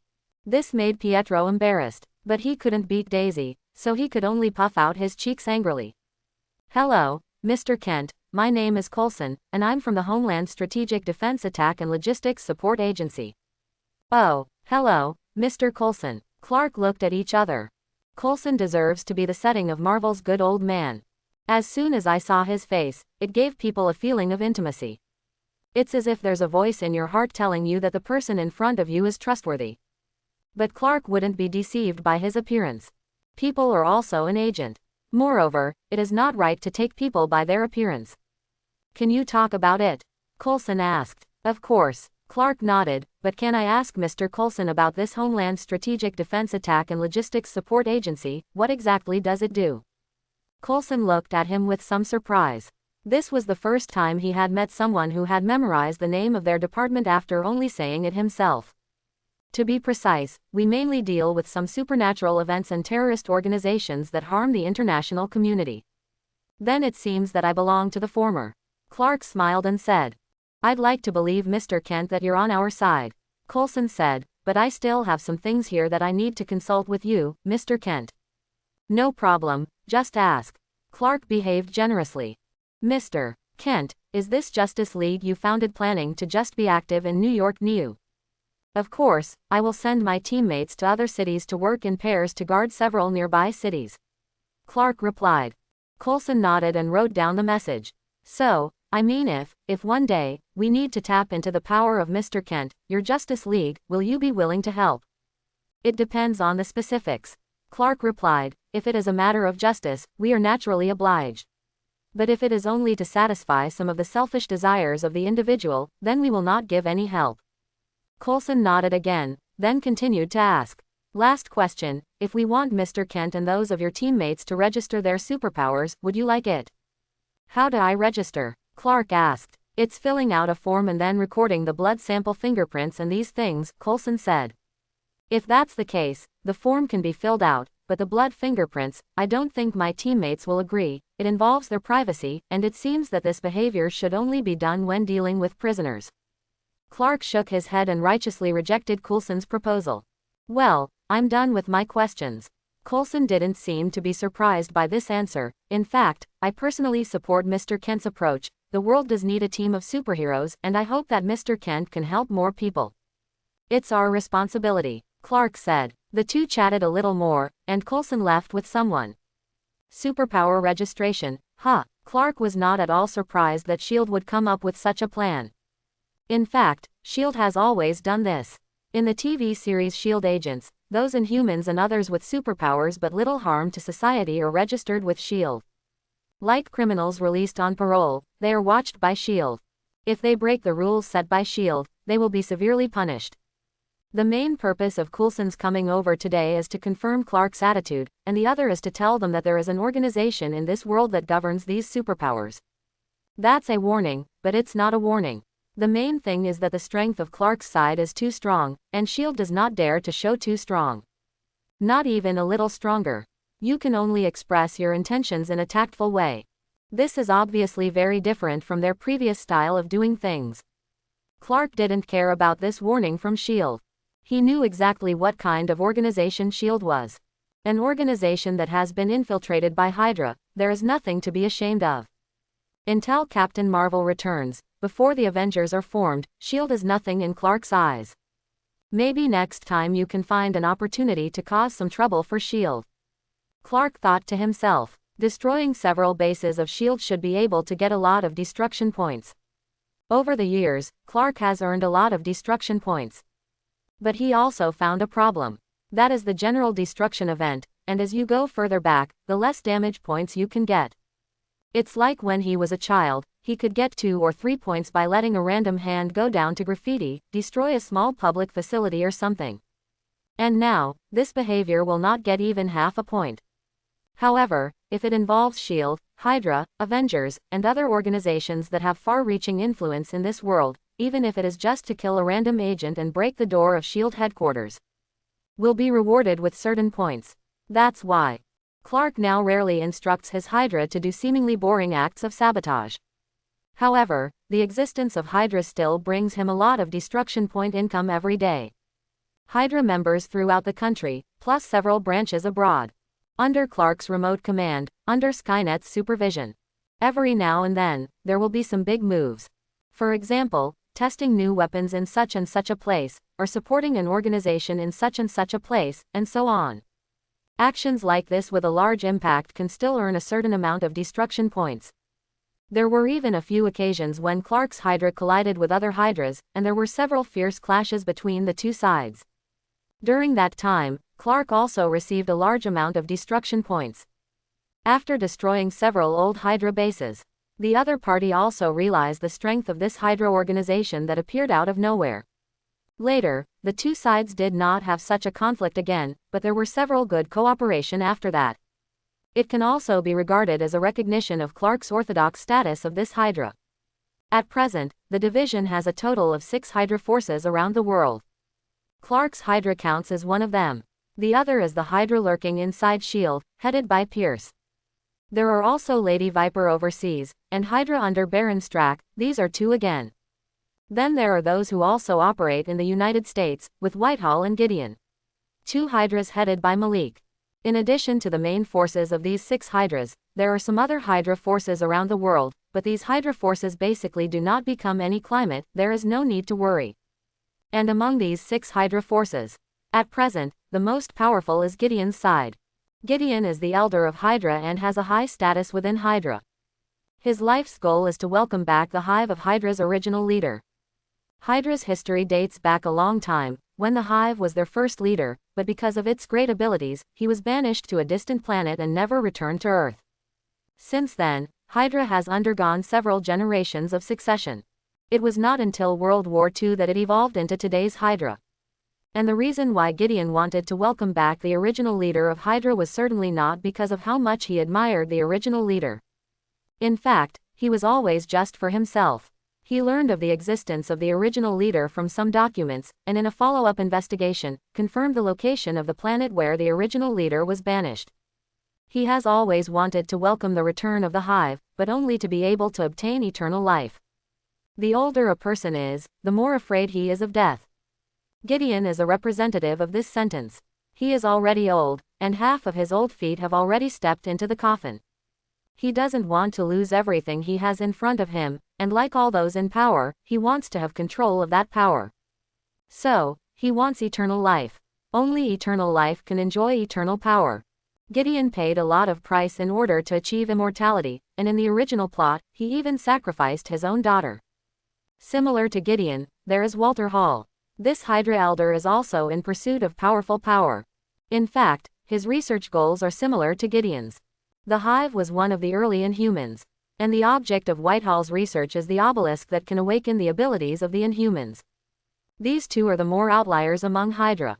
They concentrate on their own research and pay little attention to other things. If it weren't for the development forces that could facilitate their research, maybe they wouldn't be too lazy to develop the Hydra forces under their name. Compare that. Baron Strack, who also likes to engage in research, is more like a typical Hydra. Baron Strack and Lady Viper overseas, similar to the Red Skull during World War II. While destabilizing the local country and seeking a lot of benefits for yourself, while studying all kinds of strange things. On the contrary, the last Pierce. This guy is a bit out of place compared to the other four. Pierce is committed to letting Hydra rule the world, and his routine is also the same as that of spies and agents. It is nothing more than putting people in high positions, or wooing those in high positions. At one time, Gideon was also his partner. But later, Gideon's body became more and more unable, so he was too lazy to participate in these things, and concentrated on welcoming the Hive back. If he doesn't welcome him back, I'm afraid his body won't be able to hold it. And compare these 5 Hydra forces. Clark's Hydra is diversified. To be honest, it's about core technology. None of the other Hydras could compare with Clark. After all, open and hang the big guy. How can mortals compare with immortals? But when it comes to the background, Clark's side is indeed worse. Even if the Hydra under his name has developed rapidly over the years, after all, time is limited, and it is not comparable to those guys who have developed for tens or hundreds of years. I hope everyone will support it and subscribe for more videos.